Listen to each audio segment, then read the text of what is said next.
Fear, four-letter word. It can be your friend or it can be your enemy. My experience is that most people are afraid of things that have never happened and live nowhere else but in their mind, and they allow that fear or that anxiety or that concern to limit. It's like throwing a lock on one of your wheels on your car. If you think of that, if you were to lock one of the wheels and then accelerate, you're going to go around in circles. And that's a great analogy for a lot of people. They want to go, but they've got one wheel locked, and that lock is called fear. And I want to get into today's video by starting with a great reference to a book that I read years ago. Some of you may have read Feel the Fear and Do It Anyways. Author Susan Jeffers talks about fear and how feeling the fear and moving forward in our life is so important to succeed.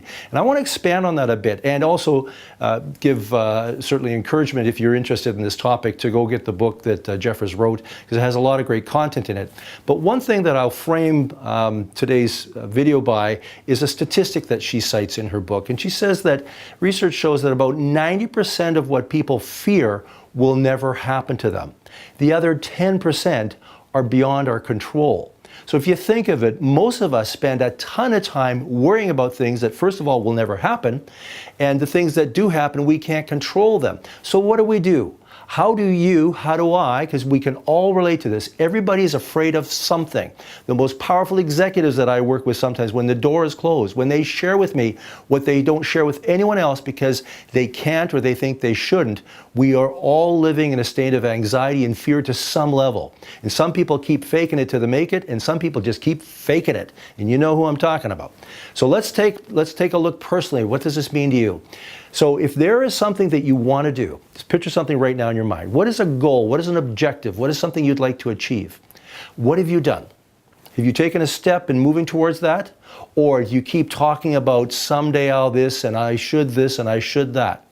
When you're going to go and do something, and before we talk about doing something, maybe let's examine what's holding you back from doing something. I think it's kind of like riding a razor's edge.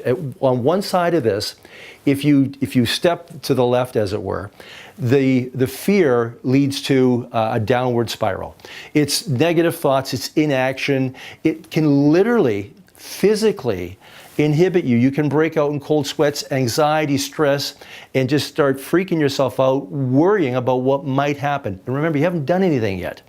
Or, and I can relate to this, I'm going to throw out my own example here. When I started my business 27 years ago, it came out of the need to step up and decide, was I going to do something different? And it came from failure.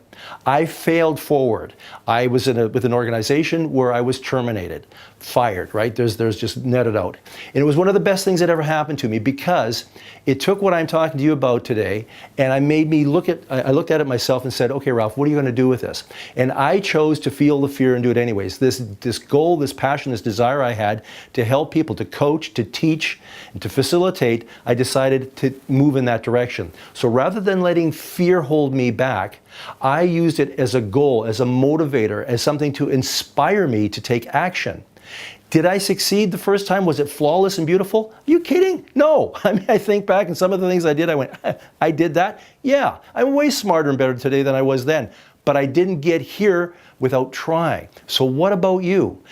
What's your big idea? What's your challenge? What's the opportunity? Where are you sitting on your hands and waiting and wondering for somebody to invite you, or hope someone invites you to step up and do something? What are you going to do about it? So I did the same thing in my life. I looked around and there was no one there but me.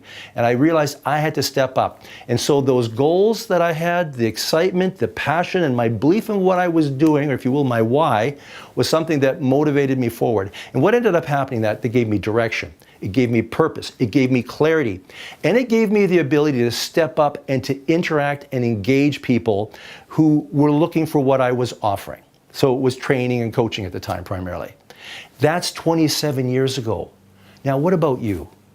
Think about what's the thing that you've wanted to do for the last 5, 10, 15, or 20 years even, depending on how old you are and where you're at in your career.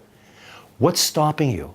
Is it this thing in your mind that you've created, or this monster under the bed that's there every night that keeps you from doing something? Or is it time for you to step out in an intelligent, logical, planned manner and move forward and try to do what it is you want to do, reach your goal, what you're aspiring to, and have impact. But you know, the other thing that's really going to happen here for you, you're going to grow. You're going to experience things that you haven't before. That's a big part of stepping out and trying things. So rather than letting fear inhibit and limit, why don't you use it as a motivator and an accelerant? It's something that brings excitement and enthusiasm and energy. And if you leverage that and utilize it, you will succeed and you'll grow. Where you're going to end up, I don't know, but that's up to you. But the most important thing here is to step up and try something. That's when things happen.